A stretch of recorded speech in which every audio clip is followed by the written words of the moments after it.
Dighe factor Dharmaveer 2 ह्या picture पुरता ठीक आहे. दिघे कार्ड ठाणे शहरामध्ये फार प्रभावी नाहीये. ती लढत आहे तो मुख्यमंत्री एकनाथ शिंदे यांची प्रतिष्ठेची निवडणूक आहे. जर ही ठाणे शहर जर त्यांनी गमावलं, मुख्यमंत्र्यांच्या मुख्यालयामधली सीट गमावणं म्हणजे मुख्यमंत्री हारणं असा अर्थ सध्याच्या चर्चेमध्ये सुरू आहे. 2019च्या निवडणुकीमध्ये 89,000चा जवळपास लीड मुख्यमंत्र्यांना मिळाला होता, पण लोकसभेच्या निवडणुकीमध्ये तो लीड त्यांना टिकवता आलेला नाही. तिथे बंडानंतर राजन विचारे त्यांनी 44,000 लीड कमी केलेला आहे. स्वातंत्र्याची 100री पूर्ण केलेला भारत कसा असेल?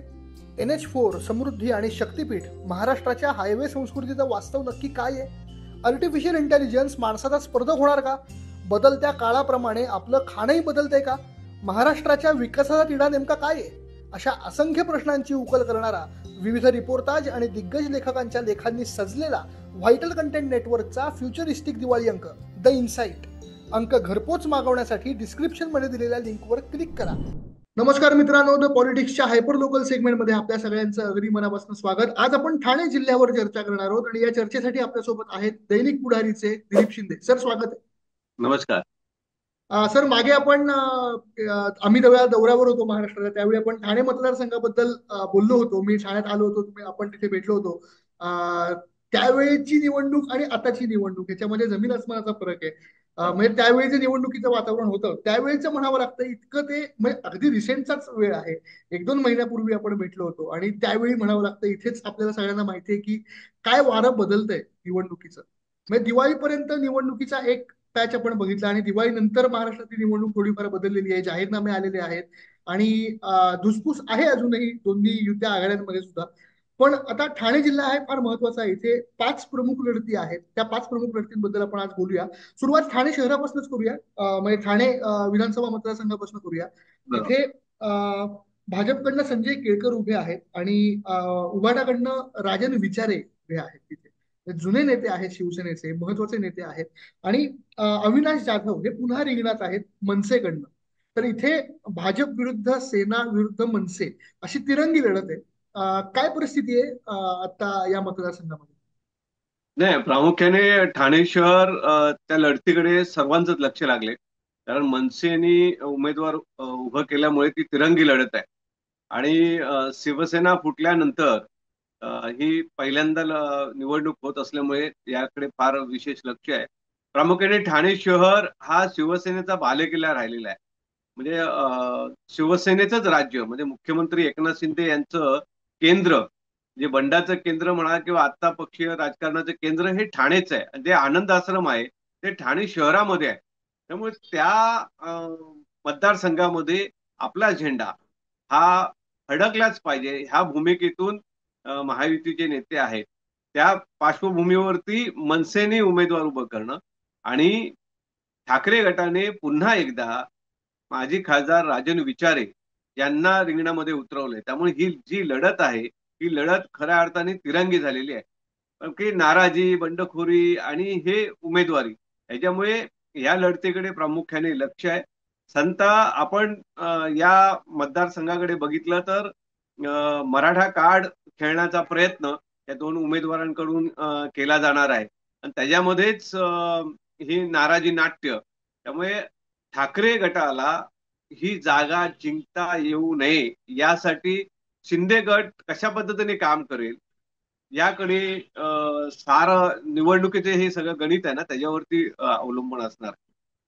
सर, आता आपण बघितलं की या विधानसभा निवडणुका जाहीर होण्यापूर्वी आनंद दिघेंवरचा सिनेमा मुक्काम आपलं धर्मवीर 2 आला आणि त्याच्यानंतर ठाण्यातले आनंद दिघे हे संपूर्ण महाराष्ट्रभर पोहोचले.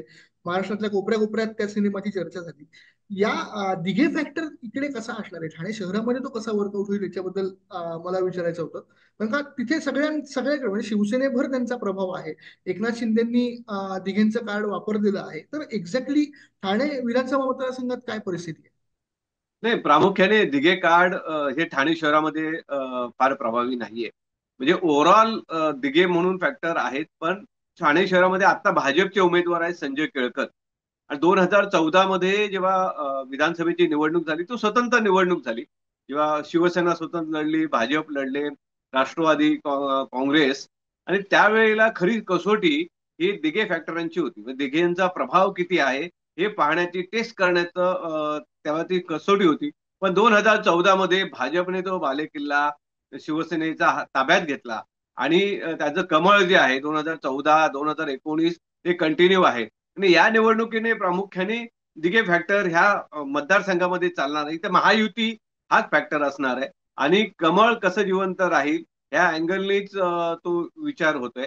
दिघे फॅक्टर हा जो आहे धर्मवीर 2 ह्या पिक्चर पुरता ठीक आहे. पिक्चर सुद्धा फार वेगळ्या पद्धतीने चाललेला आहे, पण फार काही त्या लोकसभा निवडणुकीमध्ये ज्या पद्धतीने धर्मवीर एकचा विचार केला गेला, पण तो ह्याच्यामध्ये दिसत नाही. त्यामुळे इन जनरल जे आहे उमेदवार कसा आहे म्हणजे त्याच्यावरती हा विचार केला तो स्थानिक उमेदवार, त्याचा पोच आणि गेल्या 5 वर्षामध्ये त्यांनी केलेली कामं हा फॅक्टर इथे खूप चालणार आहे.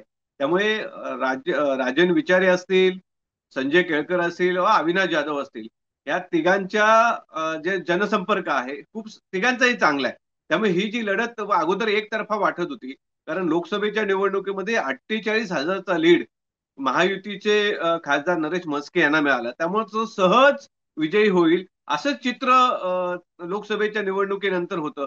मात्र आता जेव्हा प्रचाराची रणधुमाळी आहे आणि उमेदवार वेगवेगळे आहेत आणि त्यांचं प्रत्येकाचं एक अप्रोच आहे, त्यामुळे ही निवडणूक तिरंग्या परिस्थितीकडे गेली आणि त्यामुळे कुणाची लॉटरी लागली त्यामुळे हे सांगणं सध्या मुश्किल आहे. पण ही खरं जी लढत आहे ठाण्याची, ही शिवसेनेची जशी प्रतिष्ठा आहे तसं मुख्यमंत्री एकनाथ शिंदे यांची प्रतिष्ठेची निवडणूक आहे. जर ही ठाणे शहर जर त्यांनी गमावलं तर शिवसेनेच्या बालेकिल्ल्यावर, तर मुख्यमंत्र्यांच्या मुख्यालयामधली सीट गमावणं म्हणजे मुख्यमंत्री हारणं असा अर्थ सध्या त्या चर्चेमध्ये सुरू आहे, लावला जात आहे. सर, मनसे फॅक्टरकडे पण मला यायचं होतं. राज ठाकरेंचा सुद्धा ठाणे शहरावर प्रभाव आहे, तिथे त्यांची हवा आहे असं म्हणायला हरकत नाही. आणि लोकसभेला आपण बघितलं की मनसे आणि महायुती एकत्र काम करत होती, त्यांनी बिनशर्त पाठिंबा दिला होता. आणि आता सुद्धा इनडायरेक्टली का होईना ते मित्र पक्ष असल्यासारखेच महायुतीच्या गोटात आहेत, जरी ते आता वेगळी निवडणूक, स्वतंत्र निवडणूक लढवत असले तरी. तर या मनसे फॅक्टर असल्यामुळे महायुतीला तोटा होऊ शकतो इथे, आणि उद्धव बाळासाहेब ठाकरे गटाला तिथे फायदा होईल ठाणे शहरात, असं वाटतं का? शहरामध्ये मनसेमुळे खरं तर मगाशी आपण म्हटलं की तिरंगी लढत आहे, पण त्याचा फायदा हा महायुतीलाच होईल. तोटा होणार नाही, महायुतीलाच फायदा होईल. जर आपण लोकसभेचे गणित बघितलं, जर त्यांचा 48,000चा लीड आहे त्याच्यामध्ये मनसेचाही वाटा आहे. पण मनसेचे एक लिमिटेशन्स आहेत. मनसेची गेल्या 2009 पासूनचं आपण जर गणित बघितलं, जेवढे विधानसभा असेल लोकसभा असेल, तर त्यांचा एक लिमिटेड मतदार आहे आणि तो फिक्स्ड आहे. तर त्यामुळे त्याचा फायदा डेफिनेटली महायुतीला तेव्हा झाला. आणि आता जेव्हा भाजप ठाणे शहरात आहे आणि नाराज शिवसैनिक आहेत, कारण 2019च्या निवडणुकीमध्येही तोच प्रकार घडला की काही जे नाराज शिवसैनिक आहेत, कारण उमेदवारी मिळाली नाही किंवा आपला बालेकिल्ला हातातून गेला, तो जो पार्ट आहे, तर त्यातून जे नाराज शिवसैनिक ठाकरे गटांकडे जातील असं अपेक्षित होतं, पण ते आता मनसेकडे वर्ग होऊ शकतात. मग त्याचा फायदा हा डेफिनेटली भाजपला होण्याची जास्त चिन्ह आहेत.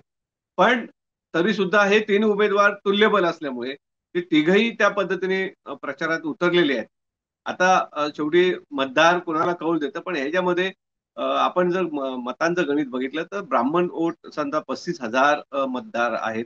गुजराती, मारवाडी, जैन जे भाजपला मानणारे आहेत ते मतदार मोठ्या प्रमाणावर आहेत. मराठा समाज, ओबीसी समाज ह्यांचे मतदार ते सुद्धा आहेत.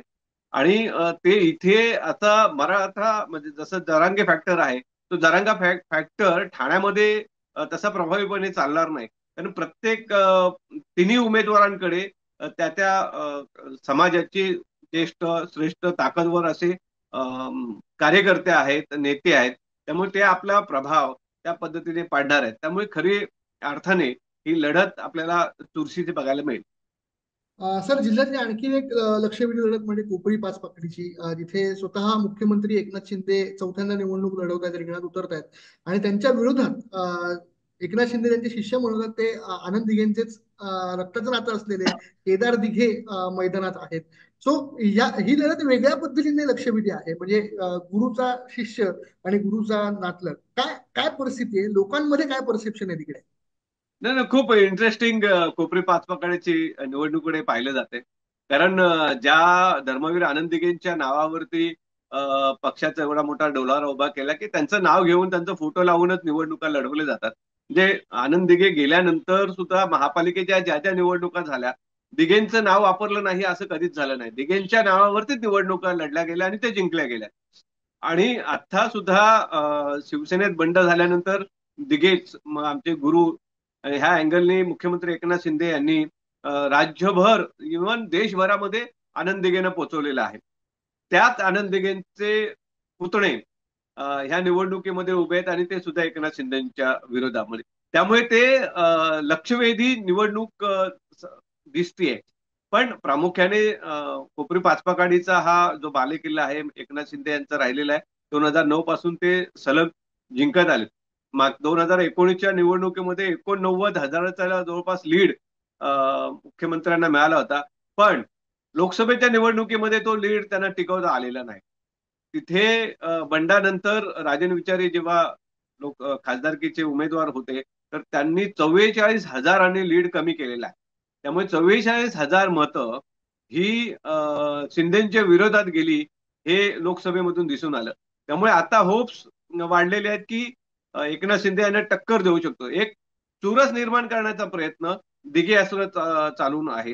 केदार दिघे, दिघे या नावावर ते बरंच प्रभाव आहे आणि तिथे वाघाई स्टेट मध्ये परिसरामध्ये कट्टर शिवसैनिक आहेत आणि दिघेंना मानणारे खूप लोक आहेत. त्यामुळे जे जुने कार्यकर्ते आहेत की जुने मतदार आहेत ते दिघेंना मतदान करतील. ठीक आहे, प्रचारामध्ये दिघे मागे आहेतच.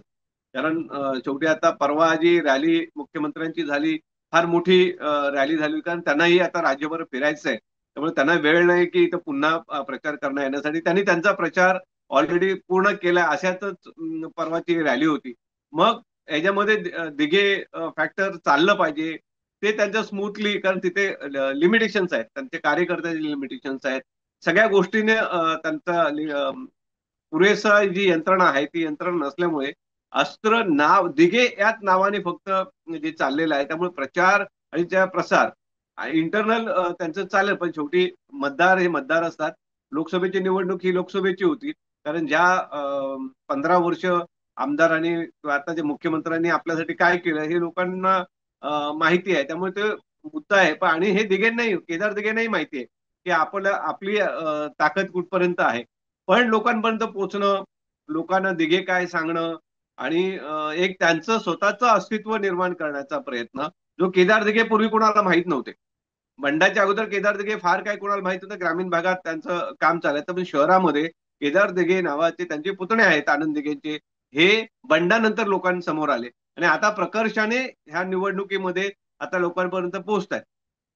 त्याच्यामध्ये आता काँग्रेसचे मनोज शिंदे यांनी बंड केला. त्यामुळे महाविकास आघाडीमध्ये तिथे तिघाडी असल्यामुळे तो त्यांचा जो प्रभाव जाणवायला पाहिजे होता, तो मनोज शिंदेमुळे, दोन शिंदे आणि दिघे असे रिंगणात आहेत. त्यामुळे तो जो प्रभाव आहे, तो प्रभाव निवडणुकीच्या ह्याच्यामध्ये मतदार म्हणून एन्जॉय करतात की अरे चला दिघे साहेब आले, काय त्यांची ती स्टाईल, त्या पद्धतीने बोलणं, हे पाहिलं तर ते रंजक आणि अजून पुढच्या 2-3 दिवसामध्ये अजून मजेशीर अशी निवडणूक बघायला मिळेल आपल्याला. म्हणजे केदार दिघेंकडे दिघे आडनाव सोडता आणि आनंद दिघेंचा वारसा सोडता बाकी कुठल्या गोष्टी नाहीयेत असं असं म्हणता येईल का आपल्याला? बाकी कुठल्या हो मुद्द्यांवर हो, निवडणूक तसंच लढता आहे. येणार? कारण तशा कारण त्यांचं राजकारणातील अनुभव आणि ओव्हरऑल तिथले जे काय आता पदाधिकारी आहेत, समजा सगळं पूर्ण वागळे स्टेट हा शिंदे साहेबांबरोबरच आहे. कारण ती तेवढी यंत्रणा यांना उभं करायला वेळ आहे. पण जे काही कार्यकर्ते आहेत ते जोमाने काम करतात, त्या खूप चांगल्या पद्धतीने काम करतात. त्यामुळे आणि महाविकास आघाडी म्हणून फार काय तिथे मला दिसत नाहीये. कारण म्हटलं की काँग्रेसचेच ते प्रदेश सचिव आणि बंड केलाय. त्यामुळे तिकडे यंत्रणा आणि बाकीचे त्यांना सगळं कॉन्सन्ट्रेशन त्यांचं ठाणे शहर आहे. कारण ठाणे शहर जिंकलं, कारण सीएमच्या पुढे तेवढा आपला टिकाव लागणार नाही हे ठाकरे गटालाही माहिती आहे. त्यामुळे ठाणे शहर कसं जिंकता येईल या दृष्टिकोनातून सगळी यंत्रणा तिथे लागली आणि केदार दिघे आपल्या दिघे स्टाईलनी त्यांचं बालेकिल्ला लढवत आहेत.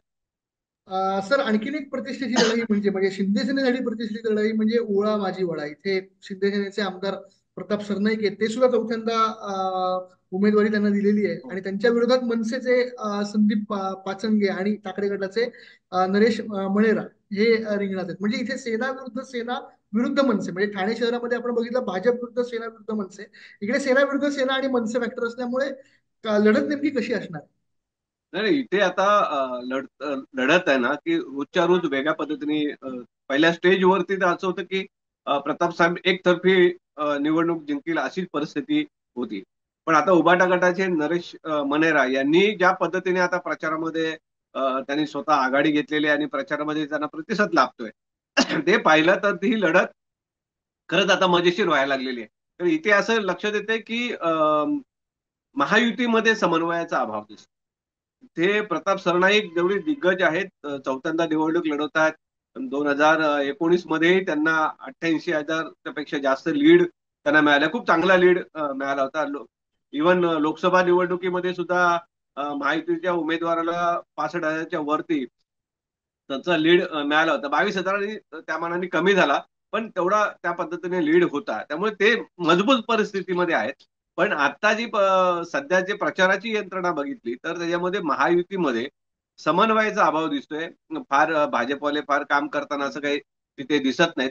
पण कारण कदाचित असेच असेल की बाबा आपण जिंकणारच आहोत आणि त्या आविर्भावामध्ये असू शकतात. त्यामुळे यंत्रणा आणि पुढचे अजून 5 दिवस मजेशीर आहेत. मनसेनी चांगल्या पद्धतीने मागच्या जर आपल्या निवडणुका बघितल्या 2009 पासून तर त्यांची 20-25 हजार मतं ही फिक्स आहेत. ते त्यांची मतं मिळतात म्हणजे उमेदवार कोणी द्या पण त्यांची मतं ही फिक्स आहेत. त्यामुळे ते मतांचं गणित बघितलं. आता हे जर 60-65 हजाराचा लीड आणि ते 20-25 हजार मनसेचे कमी केले तर तो लीड सरनाईकांचा कमी होतो. त्यामुळे आता ह्यांना होप्स वाढल्या आणि ह्याच्यामध्ये आगरी कार्ड ह्या मतदानामध्ये मोठ्या प्रमाणावरती तुम्हाला दिसेल. आता प्रचारामध्ये तो आगरी कार्ड खेळला जातोय.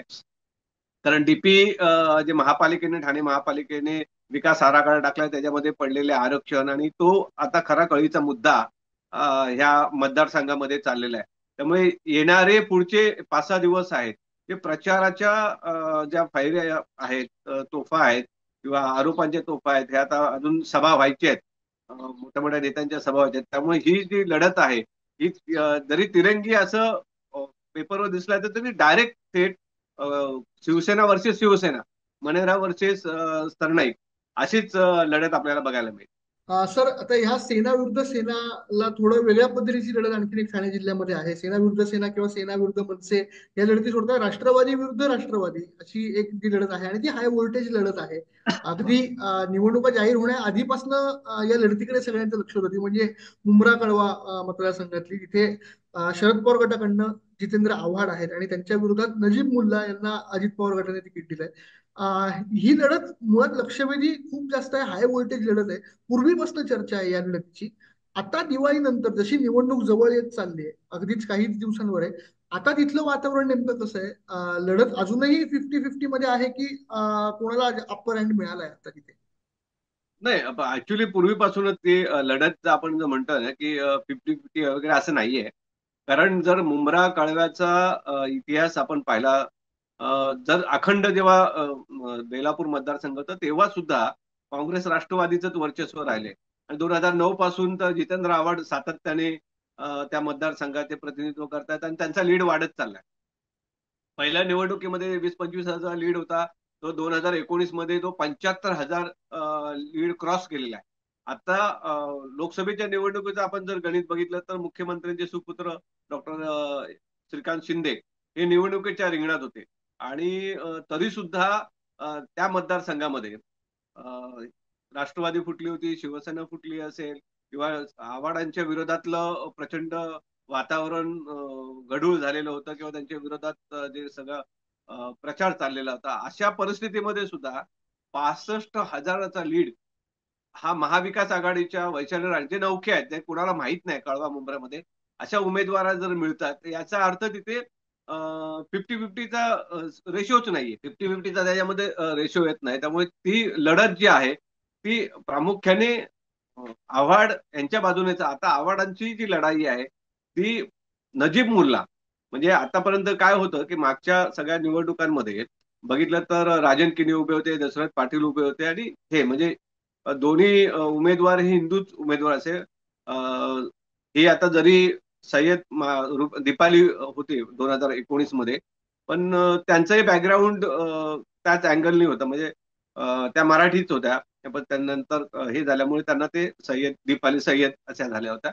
पण आता प्रामुख्याने नजीब मुल्ला ते शिष्य आहेत आणि ते निवडणुकीमध्ये उभे आहेत. आणि नजीब मुल्लांचं बॅकग्राऊंड तसंही ते नगरसेवक राहिलेले आहेत आणि आर्थिकदृष्ट्याही सक्षम आहेत. त्यामुळे ती निवडणूक आता रंगतदार केल्या. त्यांना जी मदत आहे ती मदत शिंदे गटाने, डॉक्टर शिंदे यांनी खूप मोठ्या प्रमाणात मदत केलेली आहे.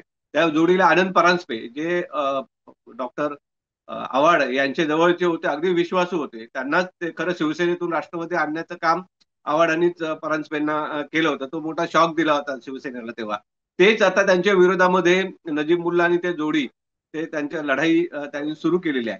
पण तिथलं जे वातावरण जे आहे तिथे विकास आणि हिंदू मुस्लिम हे जे काही समीकरण चाललेलं आहे त्याच्यामध्ये लोक विकासाला प्राधान्य देतात. कळवा मुंब्र्याचा जो विकास झालेला आहे किंवा जे काही चेंज झालेला मेकओव्हर झालेला आहे, त्या ते मुद्दे खऱ्या अर्थाने मुंब्र्याच्या निवडणुकीसाठी आहे. ठीक आहे, प्रामुख्याने नजीब मुल्ला हे उभे राहिलेत कारण अजित पवार आणि जितेंद्र आव्हाड यांचं जे युद्ध आपण बघतो, वाक युद्ध जे आहे, त्यामुळे ते उभे आहेत. पण तिथलं जे आता जे समीकरण प्रचाराचं चाललेलं आहे, कारण मुख्यमंत्र्यांना फोन करावे लागतात की बाबा शिवसेनेचा नगरसेवक तुम्ही उतरा. म्हणजे याचाच अर्थ त्याच्यामध्ये इंटरनल काय चाललं असेल ते आपल्याला लक्षात येते. कळवा हा वेगळा पार्ट आहे, मुंब्रा वेगळा. जर आपण नेहमी म्हणतो की मुस्लिम बहुल मतदारसंघ आहे, पण तसं नाहीये. 65% मतदार हे हिंदू आहे कळवा मुंब्र्यातले. कळवा ही फार मोठा फॅक्टर आहे आणि इव्हन मुंब्र्यामध्ये सुद्धा मोठ्या प्रमाणावरती हिंदू मतदार आहेत. त्यामुळे ती जी निवडणूक आहे ही निवडणूक विकास कामं आणि तिथे शांतता आणि ह्या विषयावरती खरी आता लढणार आहे. त्यामुळे आता आव्हाडांचं असं म्हणणं आहे की माझा लीड 1 लाखापर्यंत कसा पोहोचेल यासाठी प्रयत्न त्यांचं सुरू आहे. पण तिथे त्यांना अडचण काय येते की त्याचं चिन्हाची अडचण आहे. हे आतापर्यंत 15 वर्ष घड्याळ हे लोकांच्या मनामध्ये बिंबवलं होतं.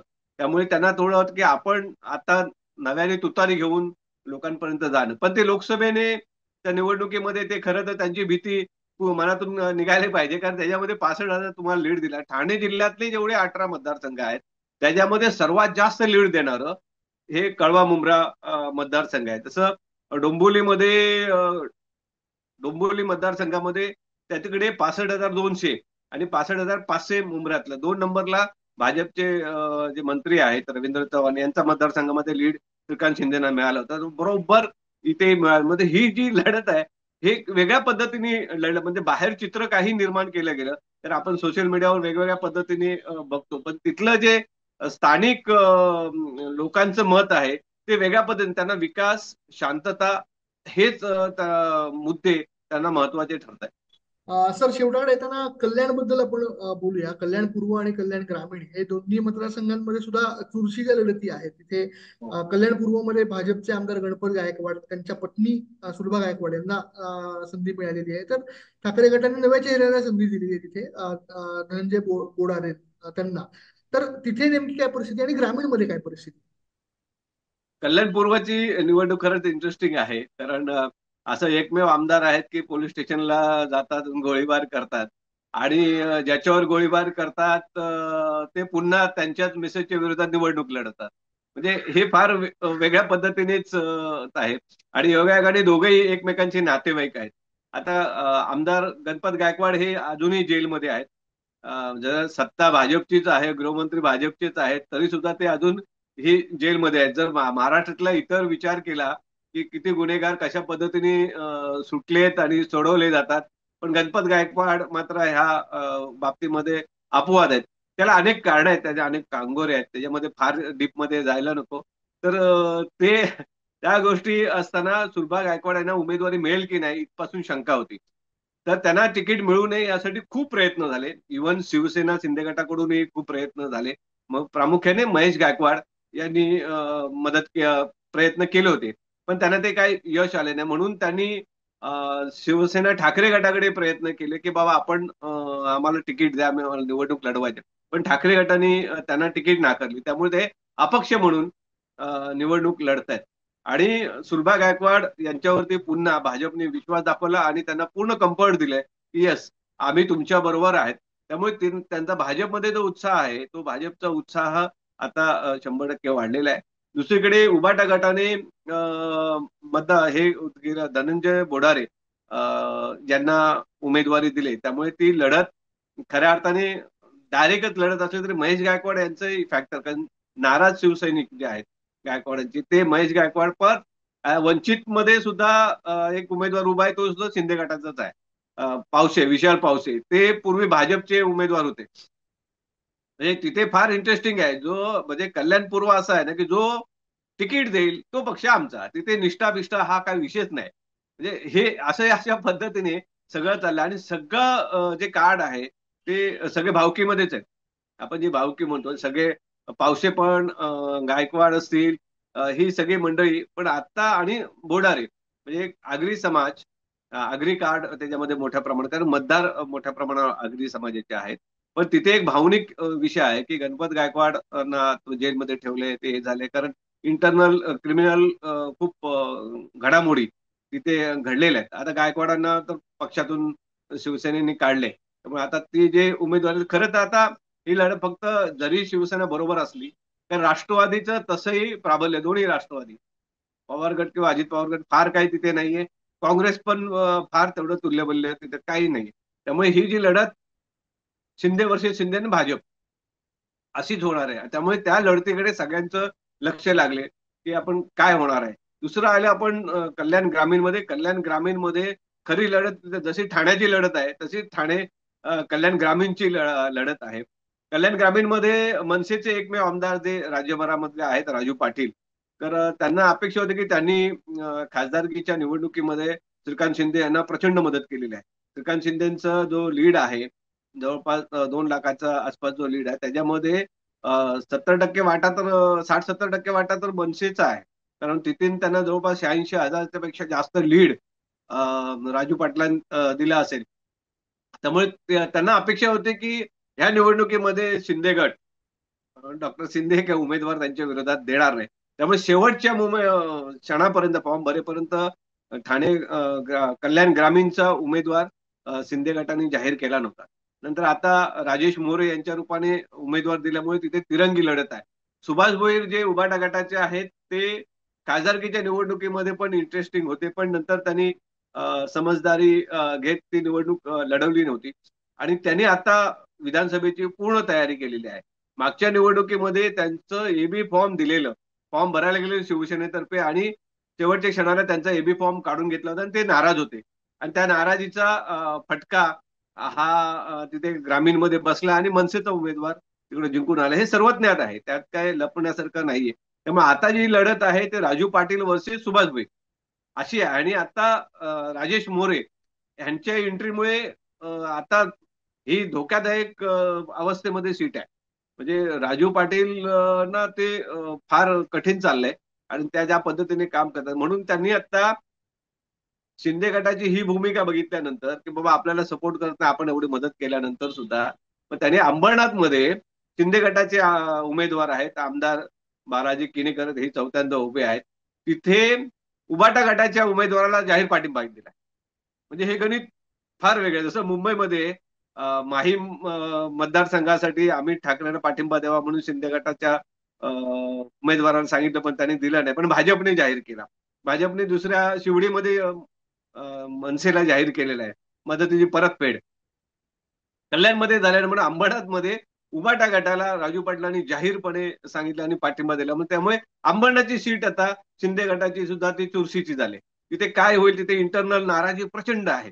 म्हणजे शिवसेने शिंदे गटामध्ये त्यांना उमेदवारी देऊ नये म्हणूनच प्रचंड लॉबिंग झालं होतं, पण शेवटी मुख्यमंत्र्यांचा हस्तक्षेप झाला आणि पुन्हा बालाजी किनीकर यांना उमेदवारी मिळाली. त्यामुळे तिथली लढाई आहे ना ती सुद्धा फार इंटरेस्टिंग होणार आहे. की ही लढाई खरं तर विरोधी पक्षातला उमेदवाराच्या ताकदीमुळे नाही, ते इंटरनल वादामुळे होऊ शकतात. त्यामुळे शेवटच्या 2-4 दिवसामध्ये सीएम साहेब तिथे जाऊन काय हस्तक्षेप करणं, कशा पद्धतीने कानमंत्र देतात त्याच्यावरती त्या सीटचं भवितव्य अवलंबून आहे. अन्यथा ती सीट धोक्यामध्ये आहे, डेंजर झोन आहे त्याच्यामध्ये. त्यामुळे कल्याण ग्रामीण त्या दोन्ही एकमेकांवरती डिपेंड आहे. कारण मनसेची भूमिका ही फार महत्वाची ह्या दोन्ही उमेदवार जागेसंदर्भात आहे. त्यामुळे हे तिरंगी लढतीमध्ये आता कोण, आणि तिन्ही उमेदवार आघाडी आहेत, तिन्ही उमेदवार सक्षम आहेत, तिन्ही उद्या अब्जाधीश आहेत. म्हणजे असं काही नाही की सर्वसामान्य, आणि हा इतिहास राहिलाय 2009 पासूनचा इतिहास आहे. कल्याण ग्रामीणचा जो जो उमेदवार असेल तो अब्जाधीशच आहे. 2009 असेल, 2014 असेल, हे सगळे उमेदवार तसेच आलेत. त्यामुळे त्या लढतीकडे, आणि प्रामुख्याने कसं आहे, ग्रामीण भाग आहे हा. कल्याण ग्रामीण नाव म्हणजे ग्रामीणच खरोखर भाग आहे. ते गावं वसलेली आहेत, त्या गावांमध्ये बरेच प्रश्न आहेत. पाण्याच्या प्रश्नापासून स्वच्छता, आरोग्य, मोठे प्रश्न तिथे आहेत. दळणवळणाच्या नवीन डेव्हलपमेंट तिथे होत आहे, अतिक्रमण होत आहे. त्यामुळे तिथले जे प्रश्न आहेत ते मूलभूत जो स्थानिक उमेदवार आहे किंवा स्थानिक भूमिपुत्र आहे त्यांना जास्त प्रमाणावरती कळू शकतो. त्यामुळे ती लढाई त्याच्या पद्धतीने चालली. जो त्या गावामध्ये पोहोचला, जो मतदारांपर्यंत पोहोचलेला आहे 5 वर्षामध्ये, त्यालाच मतदार तिथे संधी देणार आहेत. त्यामुळे ती लढत फार इंटरेस्टिंग असणार, आणि ती अस्तित्व ते मनसेचे असणार आहे. कारण त्याचा प्रभाव हा सगळीकडे डेफिनेटली पडणार आहे. म्हणजे सर थोडक्यात आता ह्या ज्या आपण पाच पाच सहा लढती ज्या बघितल्या, लक्षवेधी लढती बघितल्या, त्याच्यामध्ये मुळात तिरंगी लढती, मनसेचं अस्तित्व, आगरी समाज, ह्या सगळ्या गोष्टी सगळीकडे एकवटलेल्या आहेत. आणि खूप जास्त प्रमाणात आहे ती प्रतिष्ठा. इथे सगळे दिग्गज नेते उभे आहेत. दिग्गज नेत्यांचं भवितव्य या जिल्ह्यातल्या निवडणुकांवर अवलंबून आहे. तर महत्वाच्या 6 लढती आपण आता बघितल्या. ठाणे जिल्हा तसा मोठा आहे, या जिल्ह्याचं राजकारणही फार जुनं आणि मोठं आहे. त्याच्यामध्ये प्रामुख्याने तुम्ही नवी मुंबई ची लढती आहेत ना, त्याच्यामध्ये ते पण फार इंटरेस्टिंग आहे. हा नवी हा मुंबईचे जे दोन आहेत, ऐरोली आणि बेलापूर मतदारसंघ जे आहेत. ऐरोलीमध्ये माजी मंत्री गेला गेला 15 वर्ष, 20 वर्ष ते आमदार राहिलेले आहेत. माजी मंत्री बरेच वर्ष मंत्रीपद भूषवलेले आहेत, गणेश नाईक, यांची लढत सुद्धा फार निकरीची आहे. तिथे शिवसेनेने बंड केले आहे. शिंदे गटाचे विजय त्यांनी जे आहे त्यांनी बंड केला. बंड केल्यामुळे तिथली जी सीट आहे ती अटीतटीची लढती झाली. मागच्या टायमाला एकतर्फी विजय मिळाला होता गणेश नाईकांना. पण आता विजय चौगुले उभे राहिल्यामुळे ती ज्या लढतीकडे सगळ्यांचं लक्ष आहे, त्यांनी प्रतिष्ठापणाला गणेश नाईकांची लागलेली आहे. कारण ती जी जागा आहे ती त्यांचा मुलगा संदीप नाईक यांची होती. पण 2014 मध्ये ती त्यांनी जिंकली, आणि नंतर 2019 मध्ये त्यांनी भाजपमध्ये प्रवेश केला. भाजपमध्ये प्रवेश केल्यानंतर गणेश नाईकांना भाजपने तिकीटच दिलं नाही. आणि मग त्यामुळे संदीप नाईकनी त्यांच्या जागेवरती त्यांच्या वडिलांना उभं केलं होतं. म्हणजे ती तिकीट तिकीट लढल्या, आणि संदीप नाईक काय ती निवडणूक लढले नव्हते. आणि गणेश नाईक खूप चांगल्या मताने, विक्रमी मताने ते जिंकून आले. पण आता ते संदीप नाईक आता राष्ट्रवादीत आहेत. कारण त्यांना आताही उमेदवारी मिळाली नाही. ते बेलापूरमध्ये मागत होते. बेलापूरमध्ये मंदा म्हात्रे ह्या भाजपच्या आमदार आहेत. त्यांनी गणेश नाईकांना पाडून ते भाजपचा झेंडा तिथे रोवला होता. त्यामुळे तिकडे उमेदवारी त्यांना देणं मुश्किल होतं. त्यामुळे आता शरद पवार गटाने संदीप नाईकांना उमेदवारी दिली, आणि ते मंदा म्हात्रे यांच्या विरोधात उभे आहेत. आणि तिथे सुद्धा मेक आहे. तिथे सुद्धा शिंदे गटाचे विजय नाहटा जे आय एस ऑफिसर राहिलेले आहेत ते अपक्ष निवडणूक लढतात. बंडखोरी केल्या तिथे. मनसेने सुद्धा गजानन काळेंना उभं केलंय. त्यामुळे तिथली चौरंगी लढत आहे. त्या लढतीमध्ये कोणाची लॉटरी लागेल ते सांगणं सध्याच्या घडीला तरी मुश्किल आहे. त्यामुळे ज्या प्रतिष्ठा आहेत ह्या गणेश नाईक फॅमिलींची प्रतिष्ठा पणाला लागलेली आहे. की ती एकीकडे मुलगा आहे, एकीकडे वडील आहेत. त्यामुळे तिथे प्रचार एक वेगळ्या पद्धतीने चाललेला आहे. घराणेशाही आता ते म्हात्रे नाईक घराणे हे चाललेले आहेत. प्लस म्हणजे आगरी समाज, आणि हे बाहेरून जे आलेले आहेत. कारण आगरी समाजात असं नेहमी म्हटलं जातं की जे बाहेरून आलेले आहेत, नवीन मध्ये राहतात, ते बाहेरचे किंवा भाडोत्री, असं असं त्यांचा नेहमीच ते नेहमी उल्लेख केला जातात. त्यामुळे आता विजय नाहटा असतील किंवा इकडे विजय चौगुले असतील, हे दोघं आहेत. आणि उबाटा गटाने तिकडे मनोहर मडवीनं उभं केले. त्यामुळे मनोहर मडवी, नाईक आणि चौगुले ह्याची तिरंगी लढतीमध्ये नाईक कशा पद्धतीने आपली कारण शेवटी नावच त्यांचं गणेश आहे. त्यामुळे विघ्न दूर करणं त्यांचा हातखंड आहे. त्यामुळे त्यांनी ते करत आलेले आहे. त्यामुळे ते लढतीकडे खऱ्या अर्थाने सगळ्या ऐरोलीकरांचं लक्ष लागलंय. ते बेलापूरमध्ये मंदा म्हात्रे लेडी डॅशिंग उमेदवार आहेत. त्यांनी ज्या पद्धतीने गणेश नाईकांना बेलापूरमधून हद्दपार केले. त्यामुळे ह्या निवडणुकीमध्ये त्या काय किमया घडवतात आणि पुन्हा कशा पद्धतीने ते लढत जिंकतात, याकडे भाजपचं अस्तित्व. कारण भाजपचं ठाणे जिल्ह्यामध्ये 8 आमदार आहेत, आणि 8 आमदारामध्ये भाजपच्या ज्या जिथे उमेदवारी आहेत त्याच्यामध्ये प्रामुख्याने शिंदे गटाचे बंडखोर आहेत. त्यामुळे ते बघण्यासारखं होणार आहे की कोण किती प्रकारे जागा जिंकणार आहे, ते आता 23 तारखेला आपल्या लक्षात येईल. एकंदरीत हॅपनिंग जिल्हा आहे ठाणे जिल्हा. आणि हो. एकंदरीत या सगळ्याच लढती फारच इंटरेस्टिंग आहेत. जेवढं बोलू तेवढं कमी आहे. पण सर, खूप खूप धन्यवाद. तुम्ही या महत्वाच्या लढती एकदम विस्कटून सांगितल्या, सगळ्या समजावून सांगितल्या सोप्या भाषेमध्ये. त्याबद्दल खूप खूप आभार तुमचे, द पॉलिटिक्सला वेळ दिल्याबद्दल. पुन्हा पुन्हा पुन्हा आपण बोलतच राहू. काहीच दिवस राहिलेत, पण या काहीच दिवसात बऱ्याच काही घडामोडी घडण्याची शक्यताही आहे. अजून सभा रंगायच्या आहेत, सभांमधनं आरोप प्रत्यारोप व्हायचे आहेत. आपण पुन्हा पुन्हा भेटत राहू, बोलत राहू राजकारणावर. तुर्तास इथेच थांबूया आणि आपल्या सुज्ञ प्रेक्षकांना नेहमीचं लाडकं आवाहन करतो, हा व्हिडिओ कसा वाटला हे आम्हाला कमेंट बॉक्समध्ये जरूर कळवा. आणि द पॉलिटिक्सला लाईक करा, शेअर करा आणि सबस्क्राईब करा. धन्यवाद. धन्यवाद.